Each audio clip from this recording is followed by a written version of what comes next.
বাড়ি থেকে বেরিয়েছিলাম শুধুমাত্র ডিউটি অ্যাটেন্ড করতে যাওয়ার জন্য, কিন্তু তার সাথে যে এত কিছু হয়ে যাবে সেটা ভাবতেও পারিনি। রাধে রাধে ভিউয়ার্স, আমি রবিন। আজ প্রায় এক সপ্তাহ পরে আবার নিজের বাইকটা নিয়ে বেরিয়ে পড়েছিলাম। আর আজকে আমাকে যেতে বলা হয়েছিল আমাদের লিলুয়ার অফিসে। আর অ্যাজ ইউজুয়াল লিলুয়ার রাস্তাতে প্রচণ্ড পরিমাণে ক্রাউড থাকে। আর এই রাস্তা ভরা ক্রাউডে পৌঁছাতেই আমার হালটা খারাপ হয়ে গেছিলো। প্রথমে তো আমি ভেবেছিলাম যে আমাকে শুধুমাত্র অফিসের কাজের জন্যই ডাকা হয়েছিল, কিন্তু পরে গিয়ে বুঝতে পারলাম যে এখানে আমাকে ডাকা হয়েছিল একটা সম্পূর্ণ অন্য কারণে, যেখানে কোনো কাজ ছিল না, ছিল শুধুমাত্র অকাজগুলো। এটা হচ্ছে লিলুয়ার রঙ্গোলি মল, যেটা এখানকার সব থেকে বড় মল বললেও কম বলা হবে না, যার ভিডিও তোমরা এর আগের ভিডিওতেও দেখে নিয়েছো। আর জায়গাটা এক কথায় বলতে গেলে সত্যিই অসাধারণ একটা জায়গা, যেখানে গেলে যে কারোর মুড পুরো ক্রিয়েট হয়ে যাবে। কিন্তু আমি তো গিয়েছিলাম নাইট ডিউটি করতে যাওয়ার জন্য, আর সেখানে গিয়ে বুঝতে পারলাম যে এখানকার মহলটাই অন্যরকম হয়ে আছে।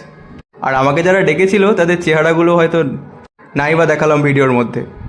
যাই হোক, ওখানে বেশ কিছুক্ষণ সময় কাটানোর পর ওখান থেকে আস্তে আস্তে বেরিয়ে পড়লাম। আর ওখান থেকে চলে এলাম উত্তরপাড়ার গেটে।